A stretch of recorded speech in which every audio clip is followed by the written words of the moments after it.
चलिए, वेव्स वाले चैप्टर में हम लोग साउंड वेव्स के बारे में पढ़ रहे थे। पिछले क्लास में हम लोग बात किए थे सुपरपोजिशन ऑफ साउंड और इंटरफेरेंस जब होता है साउंड एनर्जी का, एक जगह पे दो सोर्सेस से साउंड पहुंचे तो रिजल्टेंट एनर्जी का रीडिस्ट्रीब्यूशन हो जाता है। तो इंटरफेरेंस के बारे में थोड़ा बहुत हम लोग बात कर रहे थे नहीं पिछले क्लास में। और फिर उसके बाद हम लोग रेजोनेंस कॉलम एक्सपेरिमेंट के बारे में बात किए। तो उस एक्सपेरिमेंट से वेलोसिटी ऑफ साउंड पता कर सकते हैं, या अगर वेलोसिटी ऑफ साउंड पता है तो ट्यूनिंग फॉर्क का फ्रीक्वेंसी पता कर सकते हैं ना। वो वाले एक्सपेरिमेंट के बारे में हम लोग बात किए थे। चलिए आगे, अभी हम लोग बात करने जा रहे हैं बीट्स के बारे में। एक हेडिंग डाल दीजिए, बीट्स, है ना। तो क्या होता है बीट्स वाला फिनोमेनन, थोड़ा इसको समझते हैं। अच्छा, अभी तक हम लोग जब कभी भी वेव्स का सुपरपोजिशन करा रहे थे, नई वेव का इक्वेशन लिख रहे थे दो वेव्स के मिलने पर, तो सेम फ्रीक्वेंसी की दोनों वेव्स ले लेते थे हम लोग और कहते थे कि सिंप्लिसिटी के लिए ऐसा कर रहे हैं, अच्छा सा आंसर आएगा, है ना। अब ये सोचा जाए कि अगर एक ही जगह पे अलग अलग फ्रीक्वेंसी की दो वेव्स पहुंचेंगी तो होगा क्या, फाइनली वहां क्या होगा, होने वाला होगा फिनोमेनन, थोड़ा उसको देखते हैं, है ना। मान लीजिए कि एक जगह पे दो वेव्स पहुंच रही हैं, मान लीजिए साउंड वेव्स की ही बात करें, साउंड वेव पहुंच रही है दो, जिनका इक्वेशन कुछ ऐसा है, S1 is equal to S0 sine omega t, let's say ऐसा ओमेगा 1 ले लेते हैं इसको, और S2 is equal to S0 sine omega 2t minus kx, ऐसा कुछ K1 K2 कुछ हो जाएगा, क्योंकि मीडियम एक ही है, ओमेगा अलग अलग है तो V अलग अलग हो जाएगा। S0 एम्पलीट्यूड सेम ले रहे हैं फिलहाल, है ना। तो मान लीजिए ऐसा कुछ है। तो जब ये दोनों मिलेंगे तो नया इक्वेशन कैसा लिखेंगे हम लोग, S इज इक्वल टू, अच्छा, और थोड़ा से अपना डिस्कशन को और फ्रूटफुल बनाने के लिए और समझ में आए डिस्कशन और इक्वेशन जो बने वो अच्छी बने, एक काम और करने जा रहे हैं। कोई एक्स फिक्स कर लेते हैं, किसी जगह पर देखते हैं पहले, है ना। एक किसी जगह पे देखते हैं कि इस पोजीशन पर जब ये दोनों वेव्स पहुंची, है ना, तो वहां पर रिजल्टेंट क्या होगा। तो एक्स फिक्स कर लेते हैं। लेट अस से एट एक्स इक्वल टू 0 पर बात हो रही है, मान लेते हैं एक्स इक्वल टू 0 पर बात हो रही है, ठीक है। टाइम के साथ कैसा वेरिएशन होगा एनर्जी का, थोड़ा ये सब देखने जा रहे हैं। तो एक्स इक्वल टू 0 पर नया जो होगा S1 प्लस S2 करें अगर, तो ये एक्स इक्वल टू 0 पर ये टर्म तो 0 हो गया, ये भी 0 हो गया, तो बचा क्या, S0 sine omega 1t plus S0 sine omega 2t।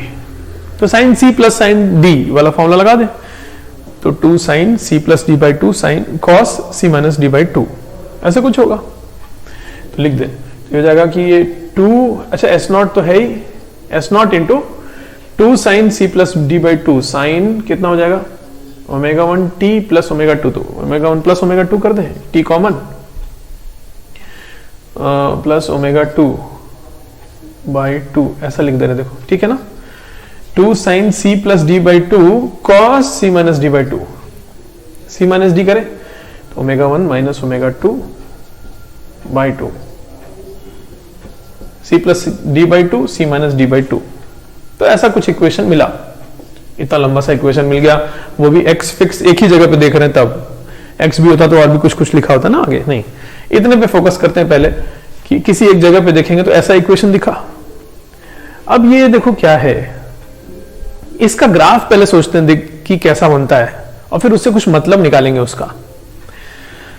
तो होता ये है कि लेट अस एक एग्जांपल लेते हैं। मान लो ओमेगा 1 ओमेगा 2 का कुछ वैल्यू है, ओमेगा 1 का वैल्यू क्वेश्चन में दिया है, मान लो कुछ 100 पाई, और ओमेगा 2 दिया है कुछ 104 पाई, ऐसा कुछ है नहीं। जैसे कि पहली वेव का अगर फ्रीक्वेंसी देखें तो फ्रीक्वेंसी कितना हो जाएगा, ओमेगा अपॉन 2 पाई होता है ना। तो ओमेगा अपॉन 2 पाई मतलब कि 50 हर्ट्ज पहली वेव का फ्रीक्वेंसी था, और इसका ओमेगा अपॉन 2 पाई मतलब 52 हर्ट्ज, है ना। तो इस वेव, ये जो वेव है पहली वाली जो थी ये वाली, इसका फ्रीक्वेंसी था 50 हर्ट्ज और इसका था 52 हर्ट्ज, नहीं। तो ऐसा कुछ ओमेगा 1 ओमेगा 2 मान लीजिए है। तो ये इक्वेशन क्या बना, S इज इक्वल टू, अच्छा इसको रहने देते हैं, पहले इसका वैल्यू देखते हैं कितना, ओमेगा 1 माइनस ओमेगा 2 बाई 2 कितना है, इन दोनों का वैल्यू देखते हैं। ये कितना आया, ये हो गया 100 पाई और प्लस 104 पाई, है ना। तो कितना आया ये, तो 204 बाई 2 पाई, ये चीज का अपॉन में 2 है तो अपॉन में 2 कर लिए, ओमेगा 1 प्लस ओमेगा 2 जोड़ दिए तो 204 पाई हो गया। तो कितना आया 102 पाई, नहीं है कि नहीं। अच्छा दूसरा भी देख लेते हैं कितना है, ओमेगा 1 माइनस ओमेगा 2 बाई 2 का वैल्यू कितना आता है देखते हैं। तो ये हो जाएगा कितना 100 पाई माइनस 104 पाई, मतलब इसका मैग्नीट्यूड लिख रहे हैं, माइनस साइन से कोई मतलब नहीं है। तो कितना 4 पाई बाई 2 मतलब कितना 2 पाई, है कि नहीं। तो एक बार एक ग्राफ बनाते हैं, देखो दोनों का, है ना। हम बनाने जा रहे हैं पहले sine of omega 1 minus omega 2, नहीं कॉस है ना, कॉस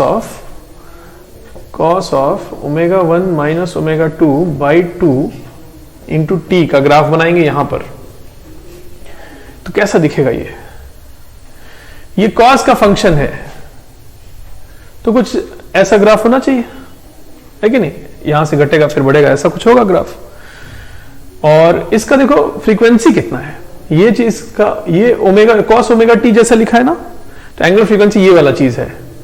तो फ्रीक्वेंसी कितना होता है ओमेगा अपॉन 2 पाई, तो ये चीज है 2 पाई अपॉन 2 पाई। जब करेंगे फ्रीक्वेंसी निकालेंगे, this implies that frequency is omega upon 2 पाई का वैल्यू मतलब 1 आएगा ये, है ना, ये चीज अपॉन 2 पाई। और इस केस में फ्रीक्वेंसी कितना आएगा अपॉन 2 पाई मतलब कितना 51, है कि नहीं। चलिए इस पे आते हैं वापस। कॉस ऑफ दिस, ये एक साइक्लिक प्रोसेस होगा ऐसा, और इसका फ्रीक्वेंसी है 1 फ्रीक्वेंसी 1 का मतलब 1 सेकंड में 1 साइकिल। तो इसका 1 सेकंड वाला जो पॉइंट होगा, मान लो यहां पर है, ये टाइम बना रहे हैं यहां पर, टाइम ये 1 सेकंड है, तो 1 सेकंड में इसका एक ऑसिलेशन कंप्लीट हो जाना चाहिए। तो मतलब कुछ ऐसा ग्राफ होगा, और फिर यहां से अगेन सो ऑन, ये 1 सेकंड वाला पॉइंट है, वहां पर एक ऑसिलेशन खत्म हो गया, है ना, लिख दे रहे हैं 1 सेकंड। चलिए ये वाला ग्राफ कुछ ऐसा बनेगा, ये वाला इसका बना लिए। अब इसका ग्राफ बनाने जा रहे हैं, sine omega 1 plus omega 2 by, ये साइन ओमेगा टी ऐसा कुछ लिखा हुआ है, जहां पे ये जो कांस्टेंट है ओमेगा वो इतना है। तो इसका भी साइन वाला ग्राफ जैसा बनता है वैसा बनेगा, हाँ, लेकिन कितने साइकिल्स, फ्रीक्वेंसी है 51, मतलब 1 सेकंड में, यही जो यहां से यहां तक का टाइम इंटरवल है 1 सेकंड का, उसमें ये जो ग्राफ बनाएंगे हम लोग उसके कितने साइकिल्स हो जाएंगे 51 साइकिल्स हो जाएंगे।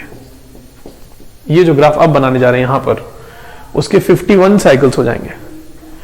51 साइकिल्स 1 सेकंड में बनाने हैं, मतलब क्या, बढ़ा फिर घटा, 1 साइकिल फिर 2 फिर 3 फिर 4, ऐसे ऐसे करते 51 होने चाहिए। चलिए लेट अस ड्रॉ, मान लीजिए कि ये ऐसा है ना, तो ये ग्राफ कुछ ऐसा दिखेगा, है ना, ऊपर बढ़ा नीचे बढ़ा नहीं, जाके आया, साइकिल कितने 51 होने चाहिए, जाने हम कितने बनाए। लेट अस अज्यूम कि 51 साइकिल्स हैं, यहां से यहां तक मैंने 51। अच्छा एम्पलीट्यूड एक ही होना चाहिए ना, तो थोड़ा सा इसको मान लीजिए ये सब यहां तक गए होंगे, आप समझ रहे हैं क्या कह रहे हैं ना, ये ऊपर तक गया होगा 51 साइकिल्स। तो ये ऐसा कुछ ग्राफ दिखेगा, ये वाला ग्राफ, ये वाला, और ये वाला ऐसा दिखेगा।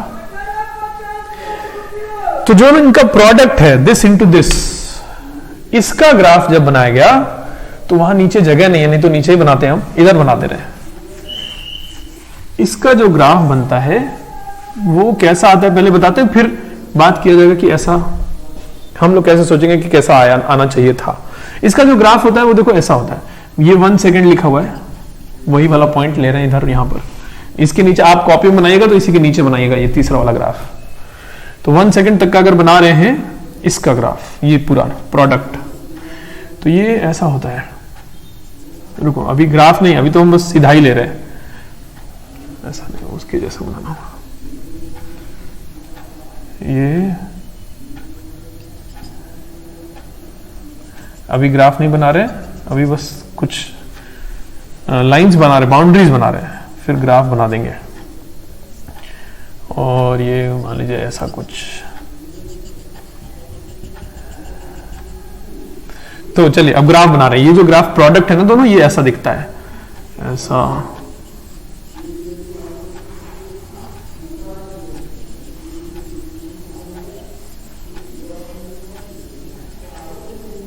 ऐसा दिखता है कुछ, फिर घटेगा। ये अगर ऐसा आ रहा है तो ये घटेगा 1 सेकंड के बाद, एंड सो ऑन। तो ये ऐसा ग्राफ दिखता है, ये दोनों का प्रोडक्ट। तो कैसे इसको हम लोग सोचेंगे कि ऐसा कैसे बना? देखो क्या कह रहे हैं, इसमें से हम लोग ऐसा कर रहे हैं, ये कॉस वाला और ये 2 इसको एक साथ लिख रहे हैं। तो ये हो गया 2 times s naught into cos of ω1 minus ω2 by 2 t into sine of ω1 plus ω2 by 2 into t. अब ये चीज जो है इतना, यहां से लेके ये है ना, एक तरह से इसको ऐसे सोच सकते हैं कि ये एम्पलीट्यूड है, ये एम्पलीट्यूड है, समथिंग लिखा हुआ है इसमें a साइन ओमेगा टी, ऐसा कुछ लिखा हुआ है। ये एम्पलीट्यूड है a साइन ओमेगा टी, ऐसा लिखा है। ये बहुत ज्यादा है, ω1 प्लस ω2 बाई 2 ना, बहुत ज्यादा है। इसीलिए तो फ्रीक्वेंसी इसका देखो, ये आया था कितना, 102 पाई आया था ये, इसलिए इसके करस्पॉन्डिंग जो फ्रीक्वेंसी 51 आ गई, 51 साइकिल्स पर सेकंड आ गया। ये बहुत बड़ा है, तो ये तेजी से ऑसिलेशंस हो रहे हैं, एक तरह से ऐसे सोचा जाए इसको, तेजी से ऑसिलेशंस हो रहे हैं इतना, ये बहुत 51 फ्रीक्वेंसी के साथ। प्लस ये जो एम्पलीट्यूड है ये भी ऑसिलेट कर रहा है, 1 सेकेंड में एक ऑसिलेशन होता है इसका, देखो ये चीज नहीं। तो ये एम्पलीट्यूड वाला टर्म हो गया और ये ऑसिलेशन वाला टर्म हो गया। अब सोचो ये ऑसिलेशन है, ये जो बना है ये वाला जो ग्राफ, ये 1 इंटू साइन इतना लिखा हुआ है, मतलब 1 एम्पलीट्यूड होता तो ये ऐसा होता, लेकिन नहीं, एम्पलीट्यूड भी ऑसिलेट कर रहा है इस तरीके से। मतलब यहां पर 2s0 है, पहले एम्पलीट्यूड 2s0, तो मान लो ये 2s0 लिखा हुआ है, अगर ऐसा ग्राफ बना दे, ये 2s0 होना चाहिए शुरू में, लेकिन ये जो ग्राफ है ना, ये वाला पार्ट ये एम्पलीट्यूड को रिप्रेजेंट कर रहा है, मतलब फिर ये एम्पलीट्यूड घटेगा नहीं, एम्पलीट्यूड वाला टर्म ये चीज है ना, इसको प्लॉट किए यहां पर, एम्पलीट्यूड घटेगा। एक समय ऐसा आएगा जब एम्पलीट्यूड 0 हो जाएगा, तो एम्पलीट्यूड पहले ज्यादा होना चाहिए फिर घटना चाहिए, एक समय ऐसा आना चाहिए इसके करस्पॉन्डिंग ये वाला टाइम, यहां वाला टाइम पे एम्पलीट्यूड 0 हो जाना चाहिए, फिर नेगेटिव में बढ़ रहा है, तो एम्पलीट्यूड तो पॉजिटिव होता है ना, नेगेटिव में भी तो उसका मैग्नीट्यूड लेते हैं ना हम, तो ये भी एक तरह से बढ़ रहा है नहीं, ज्यादा हो रहा है एम्पलीट्यूड, तो फिर ज्यादा होना चाहिए एम्पलीट्यूड, जैसे ऐसे तो हो रहा था। देखो एक समय आया एम्पलीट्यूड 0 हो गया ऑसिलेशन का, ये ऑसिलेशन का एम्पलीट्यूड कम हो रहा है, एक समय आया 0 हो गया, फिर बढ़ा एम्पलीट्यूड, फिर एक समय मैक्सिमम आएगा, देखो यहां पर इस वाले पॉइंट के करस्पॉन्डिंग, यहां पर इस वाले पॉइंट के करस्पॉन्डिंग एम्पलीट्यूड खूब मैक्सिमम हो जाना चाहिए, क्योंकि ये एम्पलीट्यूड रिप्रेजेंट करने वाला टर्म मैक्सिमम हो गया, फिर यहां पे एम्पलीट्यूड रिप्रेजेंट करने वाला टर्म 0 हो गया, तो यहां इसके करस्पॉन्डिंग जो पॉइंट आएगा वहां पे एम्पलीट्यूड 0 हो जाना चाहिए।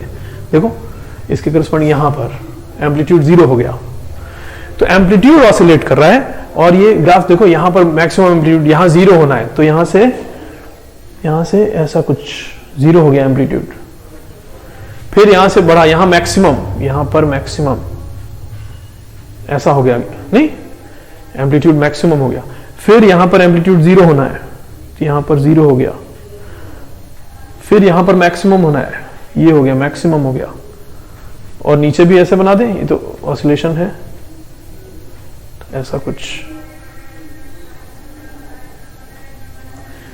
तो आप देखेंगे कि वही चीज बन गया, वो जो ग्राफ बना है वही तो बन गया। ये एम्पलीट्यूड जब 0 हो रहा है तो 0 पे 0, मैक्सिमम यहां 3 पॉइंट्स है, तो मैक्सिमम यहां है कि नहीं।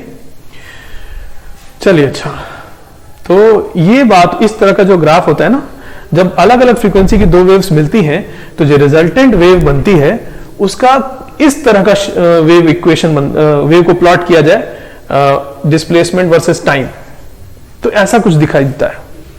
एक बात हुई कि ग्राफ कैसा दिखता है। अब इससे मतलब क्या निकला?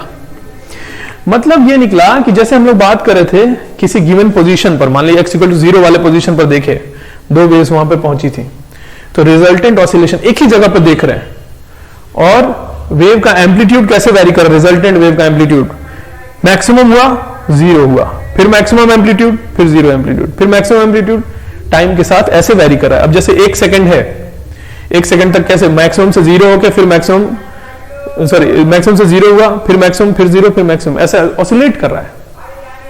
मतलब सुनने वाले को कैसे सुनाई देगा, दो वेव्स पहुंची अलग अलग फ्रीक्वेंसी की, तो सुनने वाले को सुनाई देगा कि रिजल्टेंट एम्पलीट्यूड जो वेव आ रही है, रिजल्टेंट वेव का एम्पलीट्यूड बढ़ा घटा, बढ़ा घटा, बढ़ा घटा, ऐसे हो रहा है ना। इसी फिनोमिनन को हम लोग कहते हैं बीट्स। क्या कि रिजल्टेंट, अच्छा रिजल्टेंट एम्पलीट्यूड बढ़ रहा है घट रहा है बार बार अगर, तो इसका मतलब रिजल्टेंट वेव का इंटेंसिटी वो भी बढ़ रहा होगा घट रहा होगा। Intensity is proportional to amplitude square, तो बढ़ेगा घटेगा बढ़ेगा घटेगा, लाउडनेस भी बढ़ेगा घटेगा बढ़ेगा घटेगा, इंटेंसिटी बढ़ घट रहा है। यही जो फिनोमिनन है कि एक साइक्लिक वे में बार बार किसी जगह पे साउंड का इंटेंसिटी बढ़े घटे बढ़े घटे बढ़े घटे, इसी को कहते हैं बीट्स। ये बीट्स प्रोड्यूस हो रही है, इसी को बीट्स कहते हैं ना। इंटेंसिटी एकदम से बढ़े फिर घट जाए, बढ़े घटे, ऐसा ऑसिलेशन हो। अच्छा, तो एक होता है बीट्स, एक होता है बीट का फ्रीक्वेंसी क्या है। इस जगह पर बीट का फ्रीक्वेंसी क्या है, मतलब कि जो एम्पलीट्यूड बढ़ रहा है घट रहा है बढ़ रहा है घट रहा है ना, 1 सेकंड में कितनी बार ऐसा हो रहा है ना। एम्पलीट्यूड के बढ़ने घटने के कितने साइकिल्स हो गए, या ऐसे बोले लाउडनेस के या इंटेंसिटी ऑफ साउंड के बढ़ने घटने के कितने साइकिल्स हो गए, उसको कहते हैं ये बीट फ्रीक्वेंसी है। और कई बार उसी को बीट्स भी लिखा रहेगा, कहेगा कि बीट्स कितना है बताइए, मतलब कि बीट फ्रीक्वेंसी बताना है। कहने का मतलब 1 सेकंड में ये इंटेंसिटी ऑफ साउंड कितने साइकिल्स कर दिया, बढ़ गया घट गया कितनी बार। तो जैसे इसी एग्जांपल से देखते हैं, देखो क्या है, जैसे यहां से लेके यहां तक का जो है इंटरवल वो 1 सेकंड है ना। जैसे यहां से 0 से यहां 1 सेकंड था, तो यहां से यहां भी 1 सेकंड होगा ना। यहां से यहां के 1 सेकंड के इंटरवल में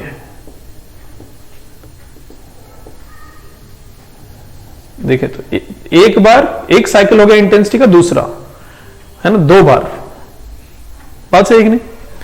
तो यहां से यहां तक के इंटरवल में 2 बार इंटेंसिटी मैक्सिमम होकर 0 हो गई, 2 साइकिल्स हो गए ना, एक बार मैक्सिमम 0 फिर मैक्सिमम 0। नीचे नेगेटिव इंटेंसिटी थोड़ी होता है, ऊपर ही वाला होता है ना। तो मैक्सिमम 0 मैक्सिमम 0, 2 साइकिल्स हो गए इंटेंसिटी के। कितनी देर में, जितनी देर में इस फंक्शन का 1 साइकिल हुआ है, 1 साइकिल, ये चीज यहां से यहां तक, इसका 1 साइकिल होता है तो इंटेंसिटी का 2 साइकिल हो जाता है। तो मतलब इसका अगर इसका कोई फ्रीक्वेंसी हमको पता है, इसके ऑसिलेशन का फ्रीक्वेंसी जितना होगा, इंटेंसिटी के ऑसिलेशन का फ्रीक्वेंसी इसका डबल होगा। बात सही कि नहीं, है ना। जितनी देर में इसका 1 साइकिल, इंटेंसिटी का ऑसिलेशन का 2 साइकिल, तो इसका जितना फ्रीक्वेंसी होगा ऑसिलेशन का, उसका डबल फ्रीक्वेंसी इसका होगा इंटेंसिटी के ऑसिलेशन का। तो इसका फ्रीक्वेंसी है कितना हमारे केस में, ये रहा, है ना 51। तो इसका कितना होगा, नहीं 51 तो इस वाले का था ना, इसका कितना 1 था, ये है ना। तो इसका कितना होगा इंटेंसिटी, ऑसिलेशन का फ्रीक्वेंसी, उसका डबल, है ना। तो ये बात है। चलिए, अच्छा, तो ये हुआ कि बीट्स फिनोमिनन क्या होता है और बीट का जो फ्रीक्वेंसी होता है वो कैसे कैसे लेते हैं। अच्छा, फाइनली रिजल्ट जो है बीट फ्रीक्वेंसी कितना लिखेंगे। अब जैसे ये था 1, हम लोग कितना कितना लिए थे, ओमेगा याद है, लिख दें। ओमेगा हम लोग लिए थे, ओमेगा 1 लिए थे हम लोग 100 पाई, यहां लिखे थे मिटा दिए ना, फिर से लिख दे रहे। ओमेगा लिया था इतना हमने, और ओमेगा 2 लिया था कितना, आई थिंक 104 लिया था, तब ना ये इतना आया था। हाँ ठीक है, 104 पाई लिया था ना। तो इस जो पहली ये जो दोनों वेव्स मिली हैं, इनका फ्रीक्वेंसी कितना कितना था। इस वाली वेव का फ्रीक्वेंसी था 50 और इस वाली वेव का फ्रीक्वेंसी था कितना 52, 2 पाई से डिवाइड किए थे ना ओमेगा अपॉन 2 पाई। तो दोनों वेव्स जो मिली थी उनका फ्रीक्वेंसी था 50 और 52। तो जो बीट फ्रीक्वेंसी आया है वो आया है 2, नहीं 1 सेकेंड के इंटरवल में 2 बार। तो difference in frequency he finally solve होके उतना आता है। एक्चुअली यही चीज तो फिर यहां पर आएगा ना, यहां पर तो ये 1 आएगा तो फिर इसका डबल 2 हो जाएगा। तो पॉइंट ये है कि ऐसे इसको ध्यान रखा जाएगा कि अब कोई कैलकुलेशन इतना नहीं करना होता है बीट्स के क्वेश्चन में।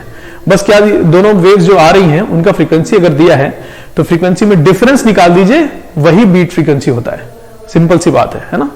तो जो आपने हेडिंग डाला है बीट्स, उसमें लिखा जाए, एक स्टेटमेंट लिख दिया जाए, उसमें लिखिए when waves of different frequency reach a position the resultant intensity of wave at that position oscillates with time, है ना, टाइम के साथ रिजल्टेंट इंटेंसिटी ऑसिलेट करती है। एक बात हो गई, फुल स्टॉप। आगे लिखिए the frequency of oscillation of resultant intensity is called beat frequency.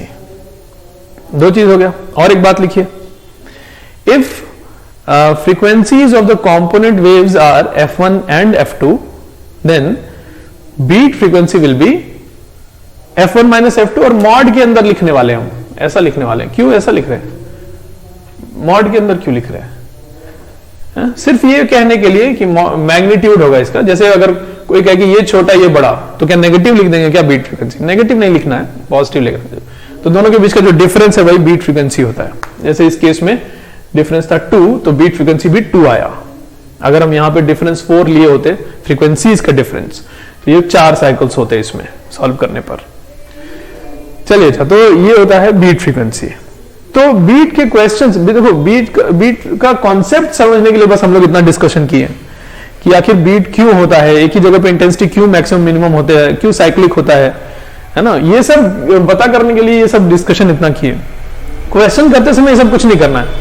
Question कैसा आएगा, बहुत सिंपल, जैसे दो फ्रीक्वेंसीज आपको पता कर लेनी है, दो फ्रीक्वेंसीज, दो साउंड की फ्रीक्वेंसीज गिवन है, अगर दोनों एक जगह पे पहुंचे तो डिफरेंस इन फ्रीक्वेंसी बीट होता है, बस बात खत्म।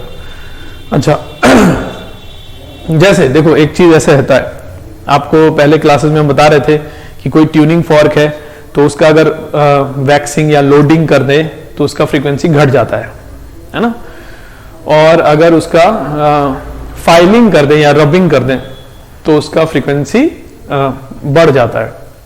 फाइलिंग या रबिंग से और तीखी आवाज आएगी ना, तो हायर फ्रीक्वेंसी बढ़ जाता है फ्रीक्वेंसी। वैक्सिंग या लोडिंग कर देने से उसका फ्रीक्वेंसी घट जाता है ना। तो क्वेश्चन देखो किस तरह का, हम एक क्वेश्चन बोल रहे हैं, है ना, ये सब कुछ नहीं करना, सीधा आंसर लिखना। देखो क्या, हमारे पास दो ट्यूनिंग फॉर्क हैं ए और बी, ठीक है। कहा गया कि जब दोनों को एक साथ बजाया गया तो जो बीट्स सुनाई दिया वो सुनाई दिया, मान लेते हैं बीट फ्रीक्वेंसी इज 4। जब दोनों को एक साथ बजाए तो बीट फ्रीक्वेंसी कितना सुनाई दिया, 4, ठीक है। अब इनमें से एक ट्यूनिंग फॉर्क का फ्रीक्वेंसी बता दिए, जैसे ये ए है और इधर बी है, तो ए का फ्रीक्वेंसी था 100 हर्ट्ज, तो कोई क्या बी का बताइए। तो डिफरेंस दोनों के फ्रीक्वेंसी का 4 होना चाहिए, है ना। इसका 100 है ए का, तो बी का कितना 104, क्या जरूरी है 96 भी तो बोला जा सकता है, दो आंसर्स हो सकते हैं ना। अगर इसका 100 है तो या तो इसका 104 होगा या फिर 96 होगा, तब ना डिफरेंस इन फ्रीक्वेंसी 4, बीट्स 4 सुनाई दिए, इसका मतलब कि डिफरेंस इन फ्रीक्वेंसी 4 है बस। तो ये क्वेश्चन तो अभी इनकम्प्लीट है, और कुछ ऐड करें इसमें, ऐसे पूछा जाता है कि चलो दो ट्यूनिंग फॉर्क थे, इसका फ्रीक्वेंसी 100 हर्ट्ज है और दोनों को जब साउंड किए तो बीट सुनाई दिया 4, यहां तक हो गया। आगे बोला जाता है कि नाउ जब ए का फाइलिंग किए तो बीट फ्रीक्वेंसी घटने लगी, ए का फाइलिंग करने से बीट फ्रीक्वेंसी घटने लगी। अब बताइए बी का कितना, बी का फ्रीक्वेंसी कितना। अब क्वेश्चन कंप्लीट है। तो देखो कैसे सोचते हैं, दोनों में डिफरेंस कितने का है, 4 हर्ट्ज का, है ना। जैसे कि ए का फ्रीक्वेंसी है 100 हर्ट्ज, ये ऐसे बना रहे कुछ, चलो ए का फ्रीक्वेंसी है 100 हर्ट्ज, क्वेश्चन में दिया है। अब बी का या तो 99, 98, 97, 96 हर्ट्ज हो सकता है, या 1, 2, 3, 4, 104 हर्ट्ज हो सकता है। इन दोनों में से कोई होगा ना बी का, ये वाला या ये वाला। तो आगे बोला गया कि जब ए का फाइलिंग किए तो बीट फ्रीक्वेंसी क्या हो गया, घटने लगा। ए का फाइलिंग किए मतलब ए का फ्रीक्वेंसी 100 से जब बढ़ाए तो दोनों के बीच का डिफरेंस इन फ्रीक्वेंसी घटने लगा। बीट फ्रीक्वेंसी घटने लगा मतलब डिफरेंस इन फ्रीक्वेंसी घटने लगा। तो जब इसको बढ़ाएंगे तो ये डिफरेंस कम होगा ना, तो इसका मतलब जरूर बी का इतना रहा होगा, 104 हर्ट्ज रहा होगा। तो आंसर हो गया। इस तरह से क्वेश्चंस आते हैं। चलिए एक और बोलते हैं। इस तरह से दो ट्यूनिंग फॉर्क हैं, ए का फ्रीक्वेंसी है 100 हर्ट्ज, बीट फ्रीक्वेंसी है 4 लेटेस्ट से, और कहा गया जब बी का फाइलिंग किए तो बीट फ्रीक्वेंसी घटने लगा। ए है ये, बी है ये, ए का 100 हर्ट्ज गिवन है, डिफरेंस 4 है, बीट फ्रीक्वेंसी 4 है। जब बी का फाइलिंग किए तो डिफरेंस घटने लगा, बीट फ्रीक्वेंसी घटने लगा। तो देखो इसका क्या मतलब हुआ, बी का फाइलिंग कर रहे हैं, मतलब अगर मान लो बी ये होता और इसका फाइलिंग करते, मतलब इसका बढ़ा देते, फाइलिंग या रबिंग करने से बढ़ती है फ्रीक्वेंसी, तो बी को जब बढ़ाएंगे तो डिफरेंस कम होगा, तो यही होगा बी। अगर ये होता तो गड़बड़ हो जाती ना, अगर बी इसको लेके चले और इसका फाइलिंग कर दे तो इसका तो और बढ़ा दी, तो डिफरेंस दोनों में तो और बढ़ जाएगा, घटना चाहिए जैसा क्वेश्चन में बोला है, तो इसका मतलब कि यही आंसर होगा। तो इस तरीके से बीट्स के क्वेश्चन तो बड़े आसान होते हैं, सीधा सीधा आंसर लिख देना होता है। चलिए हम लोग बात किए बीट्स के बारे में, और एक और बात करनी है हम लोगों को इसमें, वो होता है डॉपलर्स इफेक्ट। एक हेडिंग डाल दीजिए, डॉपलर्स इफेक्ट।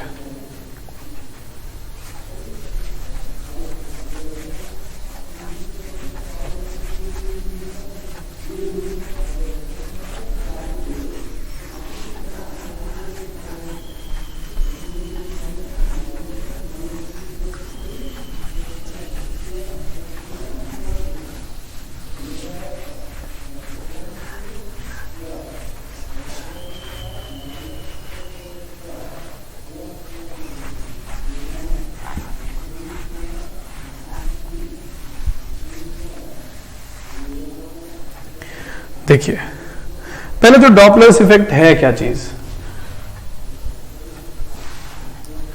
तो होता यह है कि मान लीजिए कि जो एक ऑब्जर्वर है जो साउंड सुन रहा है, और एक सोर्स है जो साउंड प्रोड्यूस कर रहा है ना।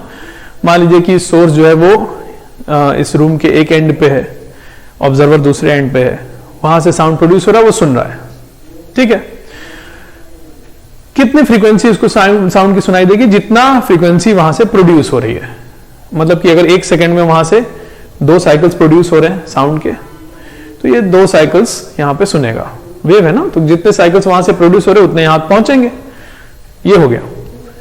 लेकिन अगर मान लो, अच्छा वहां पे क्या हो रहा है, सोर्स क्या कर रहा है, पल्सेस भेज रहा है, नहीं 1 सेकंड में एक पल्स भेजा, कंप्रेशन पल्स और एक रेयर फ्रैक्शन, तो 1 साइकिल हो गया। फिर एक कंप्रेशन, एक रेयर फ्रैक्शन, 2 साइकिल हो गया। हम कह रहे हैं ना 1 सेकंड में मान लो 2 साइकिल हो रहे हैं साउंड के, तो मतलब ऐसे बोल सकते हैं कि 2 कंप्रेशन पल्सेस भेज दिया, है ना। एक कंप्रेशन, फिर एक रेयर फ्रैक्शन, फिर एक कंप्रेशन, एक रेयर फ्रैक्शन, तब ना 2 होगा। मान लीजिए उसने 2 कंप्रेशन पल्सेस 1 सेकंड में वो भेज रहा है, तो 2 साइकिल हो गया। तो इसको 1 सेकंड में 2 ही सुनाई देगा, 2 कंप्रेशन पल्सेस इसको हिट करेंगे आके, उतना ही सुनेगा, 1 सेकंड में 2 साइकिल्स। लेकिन अगर ऐसा हो कि वो सोर्स वहीं पर है साउंड प्रोड्यूस करने वाला, लेकिन ऑब्जर्वर उसकी तरफ भागते हुए सुने, वहां से पल्सेस जनरेट हो रही हैं और आ रही हैं अपने स्पीड से, जितना साउंड का स्पीड होता है उतने स्पीड से वो आ रहे हैं। लेकिन अगर ये उसकी तरफ दौड़ते हुए जा रहा है तो और जल्दी जल्दी पल्सेस इसको हिट करेंगी। वैसे तो पल्सेस वहां से आ रही थी अपने एयर में, उनका जो स्पीड होता है साउंड का उतने स्पीड से, लेकिन ये भी तो भाग रहा है उसकी तरफ, तो और जल्दी जल्दी पल्सेस आएंगी ना, जल्दी जल्दी हिट करेंगी, तो इसको तो 1 सेकंड में और ज्यादा पल्सेस सुनाई दे देंगी जितनी वहां से प्रोड्यूस हुई थी 1 सेकंड में। ये जल्दी जल्दी अगर ट्रैवल करें यहां से वहां तक तो और ज्यादा सुन लेगा। तो पॉइंट ये है कि इसको फ्रीक्वेंसी थोड़ी ज्यादा सुनाई देगी, जो वहां से फ्रीक्वेंसी जो प्रोड्यूस हुई थी उससे ज्यादा फ्रीक्वेंसी का साउंड इसको सुनाई देगा। तो यही जो फिनोमिनन है इसको कहते हैं डॉपलर्स इफेक्ट। तो कहते हैं कि जब कभी ऑब्जर्वर या सोर्स में आपस में कोई रिलेटिव मोशन हो रहा हो, ऑब्जर्वर और सोर्स में रिलेटिव मोशन हो रहा हो, पास आ रहे हो, दूर जा रहे हो, ऐसा कुछ हो रहा हो, तो इससे जो ऑब्जर्व्ड फ्रीक्वेंसी है वो एमिटेड फ्रीक्वेंसी, जितना फ्रीक्वेंसी का साउंड एमिट हुआ है उससे डिफरेंट होता है। तो इसी फिनोमिनन को डॉपलर्स इफेक्ट कहते हैं। लिखा जाए, एक हेडिंग डाल दीजिए डॉपलर्स इफेक्ट, उसके अंदर लिखा जाए when observed frequency of wave is different from emitted frequency due to the relative motion of observer and source, this phenomenon is called Doppler's effect। ठीक है ना। अच्छा, तो ऑब्जर्व्ड फ्रीक्वेंसी उसको कितना सुनाई देगा, इसका फॉर्मूला होता है डॉपलर इफेक्ट में। यही एक फॉर्मूला हम लोग को सीखना होता है कि एमिटेड फ्रीक्वेंसी अगर कुछ है, गिवन है एफ नॉट, तो ऑब्जर्व्ड फ्रीक्वेंसी ऑफ साउंड कितना सुनाई देगा उसको, इसके लिए फॉर्मूला होता है। चलिए तो देखते हैं कि कैसे। इसका एक डेरिवेशन है जो कि कंपटीशन वाले बच्चों को तो जरूरत नहीं है, लेकिन स्कूल में जरूरत पड़ती है, इसलिए वो डेरिवेशन भी हम बता दे रहे हैं कैसे कर रहे होंगे। देखिए जरा, मान लीजिए कि यहां पर एक सोर्स है और ये ऑब्जर्वर है ना, इनके बीच का गैप, टोटल गैप यहां से यहां तक का डी था। तो ये पल्सेस भेज रहा है, कंप्रेशन पल्सेस एक हम काउंट कर रहे हैं, रिफ्रैक्शन वाली अलग से काउंट करने की जरूरत नहीं है, कंप्रेशन पल्सेस मान लीजिए काउंट कर रहे हैं। पहली पल्स इसने यहां पर साउंड पल्स एक जनरेट की t इक्वल टू 0 पर, है ना।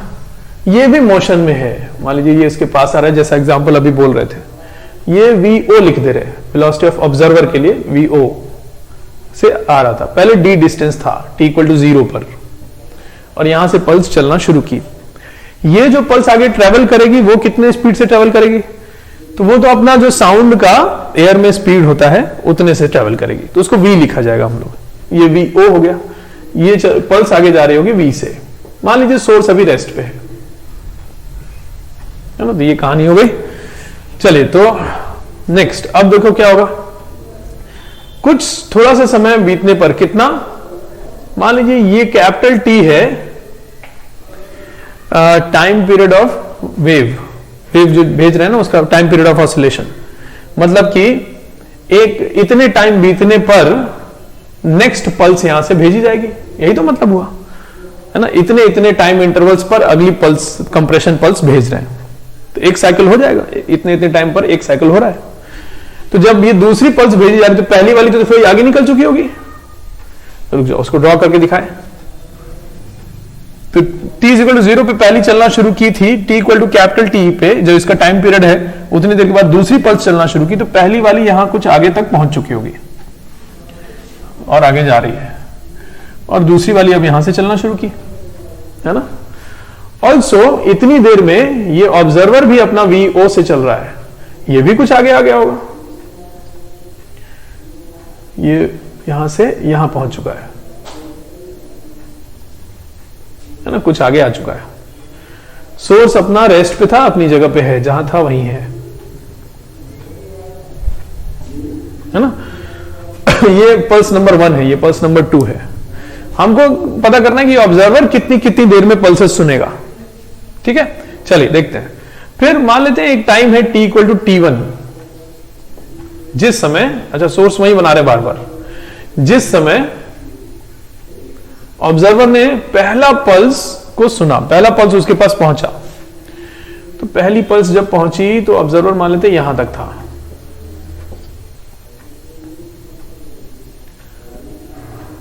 और पहली पल्स उसको जाके हिट की, दूसरी वाली पल्स अभी रास्ते में है ना, इसको लिख दे, ये सेकेंड पल्स है, सेकेंड 2 वाली, ये 1 वाली है, और 1 वाली देखो यहां पहुंच गई। पहली पल्स उसने कब सुना ऑब्जर्वर ने, t इक्वल टू t1 पर, और दूसरी पल्स उसके पास पहुंचती t इक्वल टू t2 पर, t2 पर सोर्स वही है, ऑब्जर्वर थोड़ा और आगे आ चुका होगा, मान लो यहां तक आ चुका है, और दूसरी पल्स भी इसके पास पहुंची, तो दोनों पल्स के बीच का टाइम इंटरवल कितना हुआ, कितनी कितनी देर पे इसको पल्सेस सुनाई दे रही होंगी, t2 minus t1। t1 time पे पहली पल्स सुना, t2 टाइम पे दूसरी पल्स सुना, तो t2 माइनस t1 जो टाइम इंटरवल है, इतनी इतनी देर पे वो पल्सेस सुन रहा है। पल्सेस जनरेट कितनी कितनी देर पे हुई है, पहले तो 0, फिर कैपिटल T, टाइम पीरियड जितना भी होगा उतनी उतनी देर पे पल्सेस जनरेट हो रही है, और ये सुन रहा है कितनी कितनी देर पे, t2 माइनस t1। यही पता करना है हमको t2 माइनस t1 है कितना। चलिए अच्छा देखते हैं। तो अच्छा देखो क्या कर रहे हैं, ये जो डिस्टेंस है यहां से यहां तक का डिस्टेंस, पहली पल्स कितना दूर आई है ना, पता कर सकते हैं। अब जैसे कि ये जो डिस्टेंस है यहां से यहां तक का, पल्स चल रही है v से, पहली वाली पल्स, दोनों पल्सेस v से ही तो चल रही है, v से ही तो चल रही है ना। तो ये पहली वाली पल्स v से चल रही थी और उसको टाइम कितना लगा, यहां से लेके t1 तक, t1 टाइम लगा। तो यहां से लेके और यहां तक पहली वाली पल्स यहां से यहां पहुंची है ना, यहां से यहां पहुंची है, तो यहां से यहां का डिस्टेंस, ये डिस्टेंस कितना हो गया, v इंटू t1, यहां से यहां पहुंची t1 टाइम में, देखो ये रही है कि नहीं। और फिर ये कितना इतनी देर में आगे बढ़ गया, v naught into t one, या vo लिखा है तो vo इंटू टी1, तो दोनों मिला के कैपिटल D होना चाहिए। इक्वेशन लिखने जा रहे हैं तो देखो कितना हुआ, पल्स का स्पीड v इंटू टी1 प्लस vo इंटू टी1 should be equal to d, ये इक्वेशन 1 हो गया है ना। अब दूसरी वाली पल्स के लिए देख रहे हैं, तो दूसरी वाली पल्स देखो यहां से चली थी और उसको यहां तक पहुंचना है ना। दूसरी वाली पल्स देखो यहां से चली, यहां पहुंची, मतलब यहां से यहां तक, इस लाइन तक, और कितनी देर में, तो यहां से चलना शुरू की थी और कितनी देर तक चली है, t2 minus capital T time तक चली है ना। ये कैपिटल T पर तो जनरेट हुई थी और t2 टाइम पर यहां पहुंची है इस लाइन पर, तो t2 माइनस कैपिटल T देर तक चली है। तो ये डिस्टेंस पता चल गया यहां से यहां तक का। अब उसमें यहां से यहां तक का डिस्टेंस जोड़ दे तो टोटल d के बराबर होना चाहिए। यहां से यहां तक कितना है, तो ये vo से चल रहा था और कितनी देर तक यहां से यहां तक चला है, यहां तक कितनी देर तक चला है, 0 से लेके t2 तक, t2 टाइम तक चला है। तो vo into t2 should B ये डिस्टेंस यहां से यहां तक का, और इसका दूसरी वाली वेव का यहां से यहां तक का डिस्टेंस जोड़ के कैपिटल D के बराबर करने जा रहे हैं। तो दूसरी वाली पल्स v से चल रही है और कितनी देर, t2 minus capital T, v into t2 minus capital T plus vo into t2, vo into t2 is equal to capital D, ये इक्वेशन 2 हो गया है ना। तो ये दोनों इक्वेशन क्या करें, बराबर है ना, तो इक्वेट कर लेते हैं। तो होगा कितना, v into t1 plus v naught into t1 is equal to v into t2 minus t plus v naught into t2, ठीक है ना। तो v इंटू कैपिटल T को एक साइड लिख देते हैं, बाकी सबको एक साइड। तो v into capital T is equal to v into t2, v into t2 plus v naught t2, v into t1 भी है यहां पर, तो v into t2 minus t1 कर दिया जाए है ना, plus v naught into t2 यहां पर, t1 यहां पर, t2 माइनस t1 कर दिया जाए। तो v plus v naught t2 minus t1 हो जाएगा।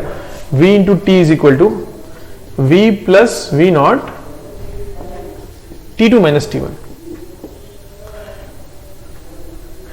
तो वही तो हमको चाहिए था, t2 माइनस t1 दोनों पल्सेस कितने कितने टाइम इंटरवल के बाद इसको आके पहुंची है, वही तो इसका टाइम पीरियड इसको जो दिखाई देगा, ऑब्जर्वर को जो ऑब्जर्व होगा। तो t2 माइनस t1 कितना आया,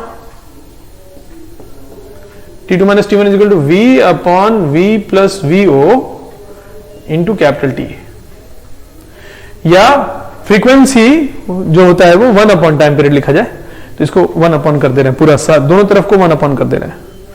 तो 1 upon t2 minus t1 is equal to v plus vo upon v 1 upon t। ये है ऑब्जर्व्ड फ्रीक्वेंसी, ये है एमिटेड फ्रीक्वेंसी है ना। ये तो t टाइम पीरियड पे पल्सेस एमिट हो रही थी ना, एमिटेड फ्रीक्वेंसी, ये ऑब्जर्व्ड फ्रीक्वेंसी। तो फॉर्मूला क्या हो गया, इधर लिख दे, f frequency observed is equal to v plus vo upon v times frequency. अच्छा उसको आगे लिख दे रहे हैं, f is equal to f emitted को f नॉट लिख रहे हैं, f इज इक्वल टू इतना। ये जो है ना ये चीज, इसको f नॉट लिख रहे हैं, एमिटेड फ्रीक्वेंसी। तो मान लो ये f नॉट फ्रीक्वेंसी का साउंड प्रोड्यूस कर रहा था, तो जो सुनाई देगा इसको वो होगा इतना टाइम्स f नॉट है ना। तो ऑब्वियसली इसकी तरफ आ रहा था, ज्यादा सुनाई देगा। अच्छा ये v क्या है, वेलोसिटी ऑफ साउंड, vo क्या है, वेलोसिटी ऑफ ऑब्जर्वर।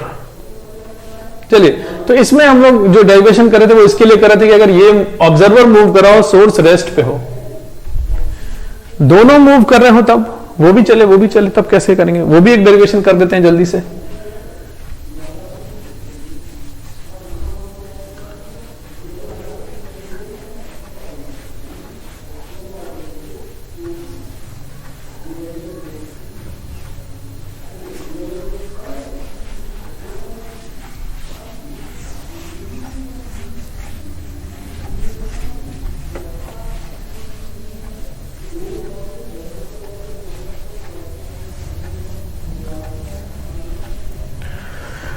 देखिए ये सोर्स है और इसके सामने इधर कहीं ऑब्जर्वर है, ऑब्जर्वर। मान लीजिए सोर्स भी आगे आ रहा है, वेलोसिटी ऑफ सोर्स इतना है और ये है वेलोसिटी ऑफ ऑब्जर्वर, ठीक है। t इक्वल टू 0 पर इसने पहला पल्स जनरेट किया। इस समय इनके बीच का सेपरेशन कैपिटल D था t इक्वल टू 0 पर। फिर t equal to capital T पर दूसरा t equal to capital T पर दूसरा पल्स जनरेट होगा ना, तब तक सोर्स भी थोड़ा आगे चल चुका होगा। सोर्स पहले देखो यहां पर था और थोड़ा आगे आ चुका होगा और तब ये सेकेंड पल्स जनरेट करेगा, 2 लिख दे रहा है। ये 1 वाली पल्स थी, तो इतनी देर में 1 वाली पल्स थोड़ा आगे भी निकल चुकी होगी, ठीक है ना। ऑब्जर्वर भी इतनी देर में थोड़ा आगे निकल चुका होगा, मान लो यहां तक आ चुका होगा। ये हो गया ऑब्जर्वर, ठीक है। फिर t इक्वल टू T1 पर इसको पहली वाली पल्स इस ऑब्जर्वर के पास पहुंचती है, तो t इक्वल टू T1 पर इनका पोजीशन कुछ होगा। मान लो ऑब्जर्वर थोड़ा आगे आ गया, यहां पहुंच चुका है और पहली वाली पल्स इसको जाके हिट की, दूसरी वाली अभी रास्ते में है, वो भी आ रही है अपना। फिर t इक्वल टू T2 पर दूसरी वाली पल्स ऑब्जर्वर को जाके हिट करती है, तो ऑब्जर्वर थोड़ा और आगे आ गया और इसको दूसरी पल्स आके हिट की, ठीक है ना। चलिए, अच्छा, तो ये कुछ डायग्राम बना लिए, अब इसको सॉल्व करते हैं। ये सेकंड वाली पल्स इसको आके हिट कर रही है, हमको T2 माइनस T1 पता करना है, दोनों पल्सेस के हिट करने के बीच का टाइम इंटरवल पता करना है। देखो कैसे कर रहे हैं। तो पहले तो पहली वाली पल्स देखो इस समय जनरेट हुई थी और इस समय जाके मिली, तो यहां से यहां तक का जो डिस्टेंस है, यहां तक का, यहां से यहां तक का डिस्टेंस पहली वाली पल्स चली है ना। कितने स्पीड से? पल्स का जो स्पीड है वो v है, v स्पीड से चली है और टाइम कितना लगा इसको? T1, तो v इंटू T1 डिस्टेंस चली होगी, v इंटू T1 डिस्टेंस यहां से यहां तक हो गया, प्लस इस ये कितना चला T1 टाइम में, v naught into T1, this should be equal to total d, है ना। इसको हटा लेते हैं,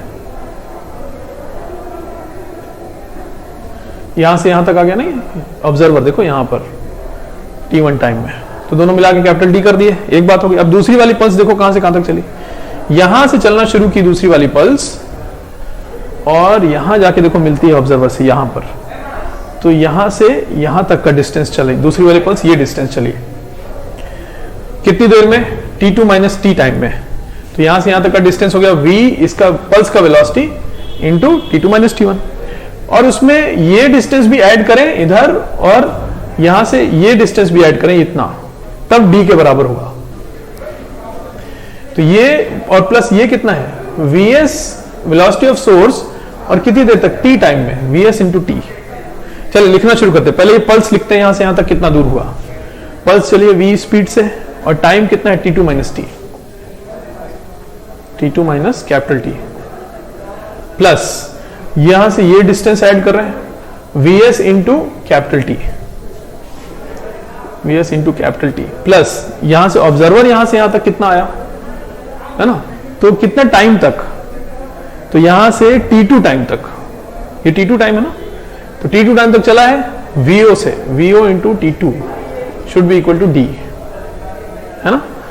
ये हो गया इक्वेशन, अब इसको सॉल्व कर लिया जाए, तो दोनों को इक्वेट कर देते हैं, तो हो गया कितना? VT1 plus VOT1 is equal to V into T2 minus capital T plus VS capital T plus VOT2,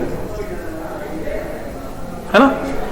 चलिए, तो सारे कैपिटल T वाले टर्म्स अलग कर रहे हैं, तो कैपिटल T वाले टर्म कितना हो गए? इसको इधर V माइनस VS कर देते हैं, V minus VS into capital T, है ना, ये v और ये vs, बाकी सारे उधर ले जा रहे हैं। तो T2 वाला कितना टर्म्स है, v इंटू टी टू यहाँ है, v naught into t two यहाँ है, तो v plus we naught into t two हो गया, है ना। फिर कितना, ये है v into t one, v naught into t one, तो v plus we naught T one उधर लेते जाए, minus v plus we naught T one, ठीक है कि नहीं, v टी टू और यहां पर v naught T two, v plus we naught T two और माइनस v टी वन और plus we naught T one, ये चीज आया। तो T two minus T one यहां पर हो जाएगा।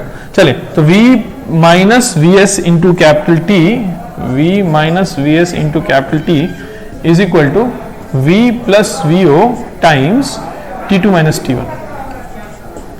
तो 1 upon T two minus T one जो हमें चाहिए frequency will be equal to v plus V O upon v minus we S times 1 upon T. मतलब जो ऑब्जर्व्ड फ्रीक्वेंसी है f, ये तो f नॉट है ना, emitted frequency, f naught times v plus V O upon v minus we s आ जाएगा। ये हो गया इसका डेरिवेशन, ठीक है ना। चलिए, तो हम लोग ये डेरिवेशन स्कूल में अगर पूछता है तो ऐसे ऐसे डायग्राम बना के इसको ऐसे लिखना पड़ेगा। चलिए, अच्छा, तो ये लेक्चर आज का हम लोग यहाँ पर फिनिश करते हैं। थोड़ा सा इसमें एक बात बच गई है, क्वेश्चन एक आध कर लेंगे तो ये चैप्टर फिनिश होगा। आज का लेक्चर फिनिश करते हैं।